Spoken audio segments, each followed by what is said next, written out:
Rapist सजायाफ्ता भाजपा के पूर्व विधायक कुलदीप सिंह सेंगर को इलाहाबाद हाईकोर्ट से राहत मिल गई है। इलाहाबाद हाईकोर्ट ने उनकी उम्र कैद की सजा को सस्पेंड कर दिया है। तो अब कुलदीप सिंह सेंगर को जमानत मिल गई है, वो बाहर आ गए हैं। ये क्यों हुआ, कैसे हुआ, इस पर बात करने के लिए हमारे साथ पीड़िता के वकील महमूद प्राचा जी हैं। उनसे बात करेंगे, उनसे समझेंगे कि ये कैसे हो गया है। महमूद प्राचा जी, ये क्या सुनने में आ रहा है? कुलदीप सिंह सेंगर बाहर आ गए हैं, उनको जमानत मिल गई है, ऐसे तो लोगों का न्याय पर से भरोसा ही उठ जाएगा। अगर भरोसा रहा है तो जरूर उठ जाएगा। मैं इस बात को एग्री करता हूं, क्योंकि कुलदीप सिंह सेंगर साहब का केस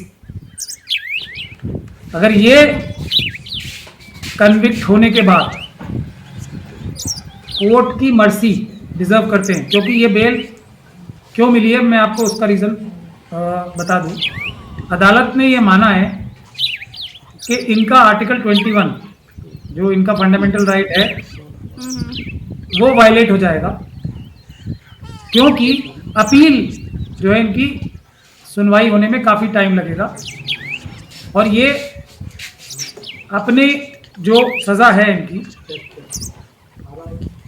वो उसका आधी से ज़्यादा समय जेल में काट चुकी हूँ।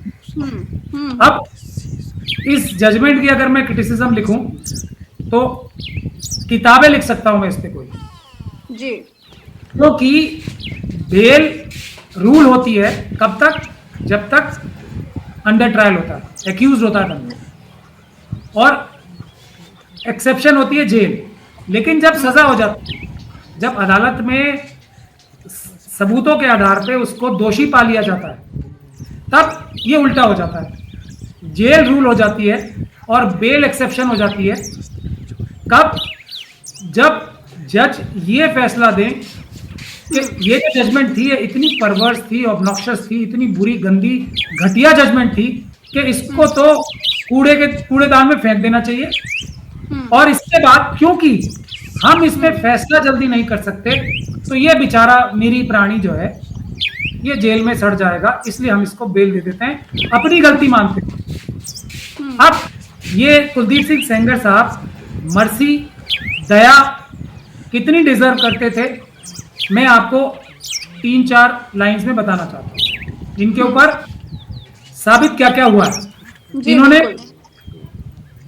बच्ची का रेप किया। किस बच्ची का? जो कि इनको बड़ा पिता कहती थी, दादा कहती थी, पारिवारिक संबंध थे इनके। एक ऐसी बच्ची का, नाबालिग बच्ची का रेप किया जो इनको पिता कहती थी। उसके बाद ये शिकायत ना करें इनके परिवार वाले, उसका गैंग रेप करवाया, जो केस अभी तक चल रहा है, और उसमें भी सीबीआई ने इनकी मदद की, सरकार ने इनकी मदद की और इनको एक्यूज नहीं बनाया।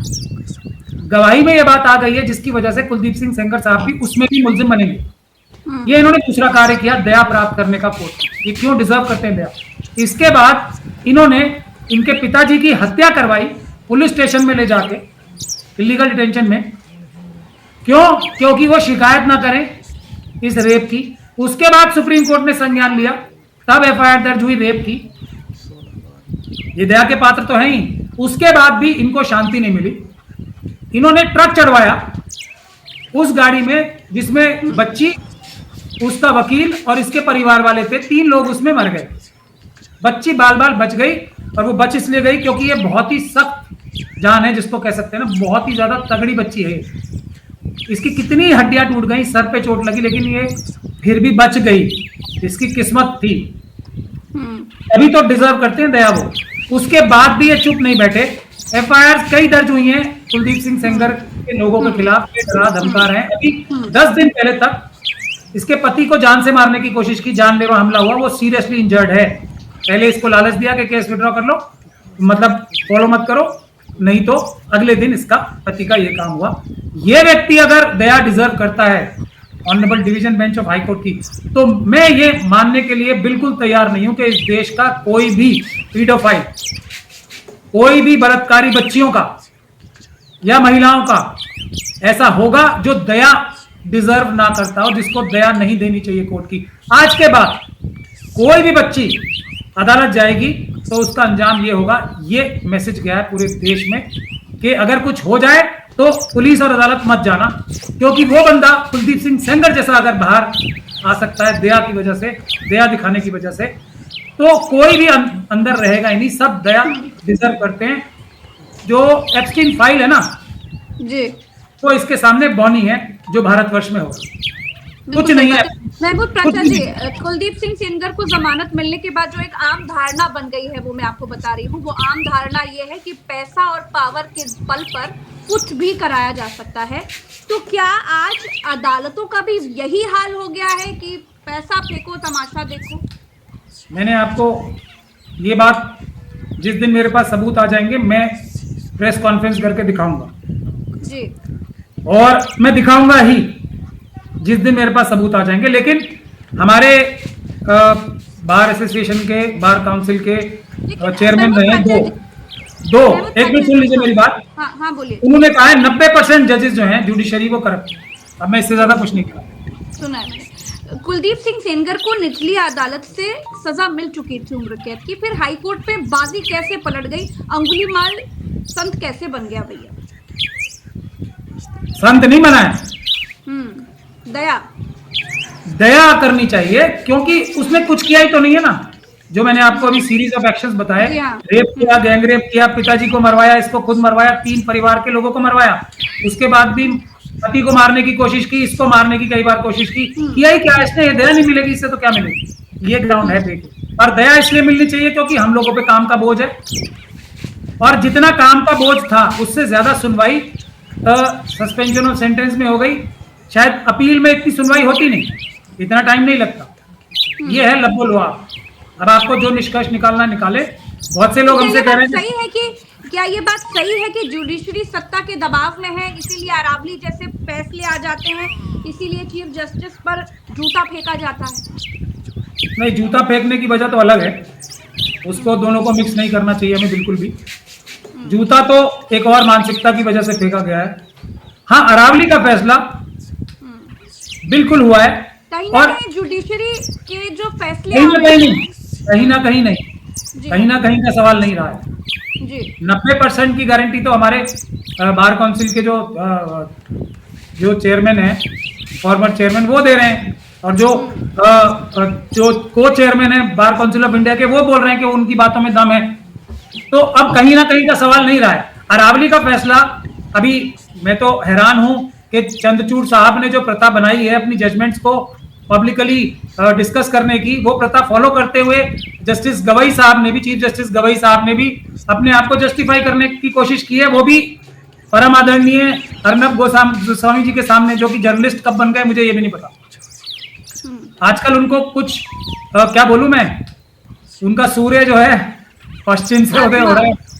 नहीं, आत्मा तो सवाल ही नहीं पैदा होता, ये तो एक शराड है। उस समय से बचने के लिए जब अंबेडकरवादियों का टाइम आएगा, हम छोड़ेंगे थोड़ी। ये सैकड़ों साल की जेल जाना है इन सब ने, ये उस समय बचेंगे नहीं ये सब कार्य करने के बाद। ये तो उस चीज से डर रहे हैं ना, जनता जाग रही है, लेकिन इससे कुछ होने वाला नहीं है। अब चीफ जस्टिस गवई साहब ने ये कहा है, सरकार ने जो कमीशन की रिपोर्ट दी थी, हमने तो उसके बेस पे किया है फैसला।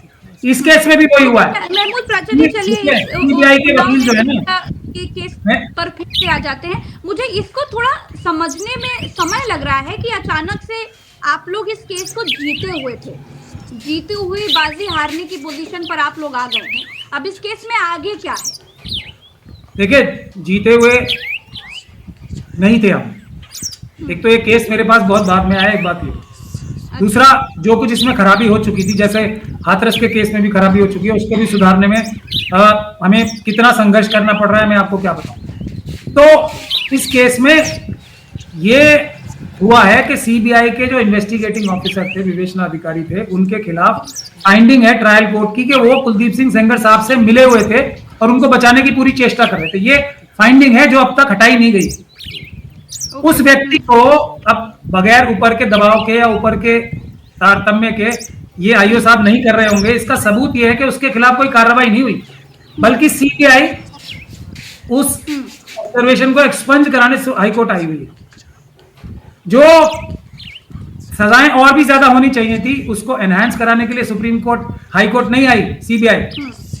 बल्कि सीबीआई के जो वकील थे ना, जो पहली बार हाईकोर्ट में थोड़ी सी अच्छी बात कर रहे थे, वो पता नहीं क्यों गायब हो गए इस केस से आखिरी टाइम में। ये भी एक मिस्ट्री है, उन्होंने रिजाइन दिया या उनको हटा दिया गया, ये भी एक तथ्यात्मक रूप से सही बात है। तो सीबीआई तो पूरी ताकत लगा रही थी, सेंट्रल गवर्नमेंट पूरी ताकत लगा रही थी, स्टेट गवर्नमेंट पूरी ताकत लगा रही थी कि ये बच जाए, लेकिन सबूत इतने ज्यादा थे, फिर भी सजा हो गई। अब जो बहस की जा रही है सामने तरफ से, कुलदीप सिंह सेंगर साहब की जो बहस कर रहे हैं, वो वही कमियां तो निकाल रहे हैं जो आईओ साहब ने जानबूझ के छोड़ी हैं इनको मदद करने के लिए। अब सस्पेंशन और सेंटेंस के लिए मेरिट पे जाया ही नहीं जा सकता, लेकिन फिर भी 52 पेज की जजमेंट है, ये इसका क्रिटिसिज्म है जी। दया का पात्र कुलदीप सिंह सेंगर साहब को बनाया है, ये इसका क्रिटिसिज्म है। जिस कुलदीप सिंह सेंगर ने इनके पिताजी को, जो केस में सजा हुई है इन्हें, पुलिस स्टेशन में मरवाया, इतना पीटा गया कि वो मर गए, इतनी उनको फेटल इंजरीज हुई कि वो तुरंत बाद उसके मर गए। उनको ये कह के बेल दी जा रही है कि हम ये इंश्योर करेंगे कंडीशंस के द्वारा कि वो 5 किलोमीटर की रेंज में ना आए। जो एसएचओ साहब से मरवा सकते हैं, उनको 5 किलोमीटर की रेंज में आने की आवश्यकता है? यही तो सवाल है सबसे बड़ा। तो जज साहब को ये हिटमैन शूटर्स ही शूटर्स हैं। हाँ। और एक थोड़ी, उनके तो सहयोगी भी कौन कौन से हैं। उनके तो अभी जो एक निकट रिश्तेदार हैं वो तो बीजेपी के बड़े जबरदस्त नेता हैं, और उनके जो मित्र गण हैं वो तो खुद बोलते ही है कि हमने, किसी ने मर्डर कर रखा है, किसी ने कुछ कर रखा है, एक से बढ़कर एक मित्र गण है उनके। शूटर्स की कमी थोड़ी है। तो ये 5 किलोमीटर की जो ये जो बनाई जा रही है धारणा, 5 किलोमीटर के रेंज में नहीं दिख सकते, बाकी आप इस से ये फायदा जरूर होगा, जो हौसले होते हैं ना शूटर्स के, वो बढ़ जाएंगे कि कुलदीप सिंह सेंगर साहब इतने शक्तिशाली हैं कि हमारे पूरे सिस्टम को दबाकर उसको ओवरकम करके बाहर आ सकते हैं। तो हमें डरने की आवश्यकता नहीं है, हमें तो एक मर्डर ही करना है ना। ये तो क्या क्या करके बाहर आ सकते हैं, तो हमें तो ये चुटकियों में छुड़ा लेंगे। ये हौसला सारे शूटर्स को मिलेगा या नहीं मिलेगा, ये मैं आपके दर्शकों पे छोड़ना चाहता हूं साहब। और ये इस जजमेंट का फॉल आउट है। हर एक रेपिस्ट आज एम्पावर्ड महसूस कर रहा होगा कि अगर कुलदीप सिंह सेंगर साहब दया के पात्र हो सकते हैं, तो हम तो उससे 100 गुना कम ही कर रहे हैं, एक बच्ची का या 2 बच्ची का बलात्कार करके। ये इसका फॉल आउट है जजमेंट। अब सुप्रीम कोर्ट में ये केस सुओ मोटो चल रहा था, जी हाँ, ठीक जी हाँ। लोग हमसे कह रहे हैं आप कब जाओगे सुप्रीम कोर्ट। ये तो सुप्रीम कोर्ट की निशानी में हो रहा था। क्या सुप्रीम कोर्ट की जिम्मेदारी ये नहीं बनती है कि वो सुओ मोटो कॉग्निजेंस लेके इस जजमेंट को इसके ऊपर ध्यान दें? हम तो जाएंगे, हमारे खिलाफ तो सेंट्रल गवर्नमेंट जी। अदालत में ये एक बात ये भी कही गई थी पिछली बार, निचली अदालत ने जो सजा दी, उम्र कैद की सजा दी थी, उसके पीछे ये बात ये भी कही गई थी कि उन्हें पब्लिक सर्वेंट माना गया था, जिसके बाद ये चीजें हुई, क्योंकि पब्लिक सर्वेंट की कुछ जिम्मेदारियां होती हैं। तो क्या वकील साहब, सरकारी मुजरिम के लिए सजा कुछ और होती है, विधायकों के लिए रेप की सजा कुछ और होती है? ये थोड़ा ये समझ में नहीं आया मुझे, और दर्शकों को भी समझ में नहीं आया होगा। जो पब्लिक सर्वेंट होता है उसको सजा फालतू होती है, क्योंकि वो पब्लिक सर्वेंट अच्छा एक्स्ट्रा होती है, उम्र कैद ही होती है, उम्र कैद से कम कुछ नहीं हो सकता। और उसी तरीके से जो पर्सन इन डोमिनेंस है उसको, जो इस केस में ये उसके बड़े पिताजी थे, फैमिली टर्म्स थे इनके, तो ये पर्सन ऑफ डोमिनेंस थे, उसकी वजह से भी इनको उम्र कैद से कम हो ही नहीं सकती थी, और उम्र कैद से कम हुई भी नहीं है। ये बात तो है। तो लेकिन मेरिट्स पे जा ही नहीं सकते थे ना। ये जजमेंट सस्पेंशन तभी हो सकती है जब कोर्ट ये कहे कि ये व्यक्ति मर्सी डिजर्व करता है हमारी, इसने इतने अच्छे अच्छे काम कर रखे हैं, ये हमारी दया का पात्र है। और मेरिट्स पे जाए बगैर हम ये सेफली कह सकते हैं कि जजमेंट इतनी खराब है कि इसको डस्टबिन में फेंक देना चाहिए। इससे ज्यादा किसी गहराई में जा नहीं सकते। 52 पेज की जजमेंट जो है वो खुद इस जजमेंट का अपने आप में क्रिटिसिज्म है। तो महमूद प्राचा जी, अब आगे क्या? मुझे पता है आपके पास समय नहीं है, लेकिन इस केस में इतनी चीजें पहले से हो चुकी हैं, 9 साल में बहुत कुछ हो चुका है, और अभी जो हम देख रहे हैं ये तो बिल्कुल भयावह है, भयानक है, डरावना है। देखिए, सुप्रीम कोर्ट संविधान सत्ता के जूतों के तले पड़ा हुआ है, बहुत ठोकर खा रहा है, बहुत तकलीफ हो रही है, ये सारी चीजें। और जिस तरीके से आप इन बातों को कह रहे हैं वो वाकई दिल को चीर रहे हैं। बताइए इस केस में आगे क्या हो सकता है? अगर इस देश की बच्चियां सुरक्षित रहना चाहती हैं पीडोफाइल से, एप्स्टीन फाइल जैसी चीजों से, उससे कहीं ज्यादा भयावह से, तो सड़क पे आना पड़ेगा। सुप्रीम कोर्ट प्राचल से जी, मुझे प्राचल उम्मीद जी, नहीं देखिए है, वो तो मैं सीधे देखिए बता रहा हूँ। मुझे इस केस में क्या हो सकता है, आप मुझे बताइए। आप वकील हैं, उम्मीद की रोशनी सिर्फ आप ही के हाथ में है।